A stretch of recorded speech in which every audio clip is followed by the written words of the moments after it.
আসসালামু আলাইকুম, সকলকে ওয়েলকাম করতেছি। আমি মোহাম্মদ নজরুল ইসলাম। আজকের ভিডিওর মূল বিষয় হচ্ছে গুচ্ছ ভর্তি পরীক্ষার বিশেষ একটা বিজ্ঞপ্তি দিয়েছে। তারা বন্যার কারণে যেই ভর্তি প্রক্রিয়া স্থগিত ছিল, এই বিজ্ঞপ্তিটি আপাতত তুলে নিয়ে বিশেষ বিজ্ঞপ্তি নামে একটা নোটিশ প্রদান করছে। তারা এই নোটিশে বলছে প্রয়োজনীয় যে কোনো প্রকার মাইগ্রেশন স্টপ ৩/৯/২০২৪ তারিখ রাত ১১:৫৯ এর মধ্যে সম্পন্ন করতে হবে এবং ৩/৯/২০২৪ তারিখের পর চতুর্থ পর্যায়ের প্রাথমিক ভর্তি প্রক্রিয়া শুরু হবে। এটা তারা বিশেষ বিজ্ঞপ্তিতে বলেছে। এছাড়াও আরও কিছু নোটিশ তারা এর আগের নোটিশ যেটা ছিল ওটাতে একটু আপডেট করছে। এই নোটিশটা আমরা একটু দেখি।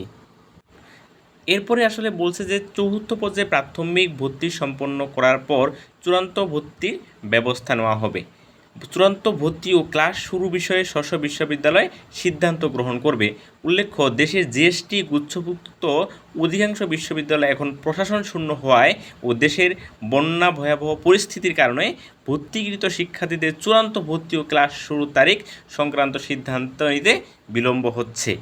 এ বিষয়ে সিদ্ধান্ত হলে যথাসময়ে তা অবহিত করা হবে। এবং পরে বলছে যে কৃষিগুচ্ছ ভর্তি পরীক্ষা এখনও বাকি আছে।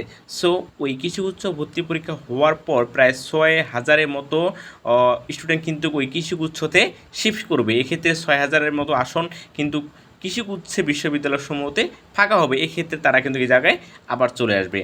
সো এই জায়গায় আসলে বলতে পারি যে কৃষিগুচ্ছ ভর্তি পরীক্ষার রেজাল্টের পর আবার হয়তো বা কৃষিগুচ্ছ ভর্তি পরীক্ষা মাইগ্রেশন, আমাদের গুচ্ছ ভর্তি পরীক্ষা মাইগ্রেশন হবে।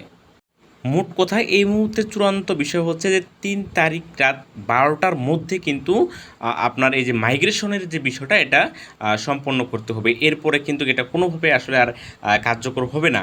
এবং এই ৩ তারিখের পরে চূড়ান্ত পর্যায়ের চতুর্থ পর্যায়ের প্রাথমিক ভর্তি প্রক্রিয়াটা শুরু হবে বা চতুর্থ পর্যায়ের মেরিট লিস্ট প্রদান করবে। আমরা এরপরও কি আপডেট হচ্ছে তা জানাবো। সকলের জন্য শুভকামনা রইল। ধন্যবাদ সবাইকে। আপনি যদি আমাদের চ্যানেলে নতুন হয়ে থাকেন তবে আপডেট নিউজ পেতে অবশ্যই চ্যানেলটিকে সাবস্ক্রাইব করে রাখবেন। ধন্যবাদ।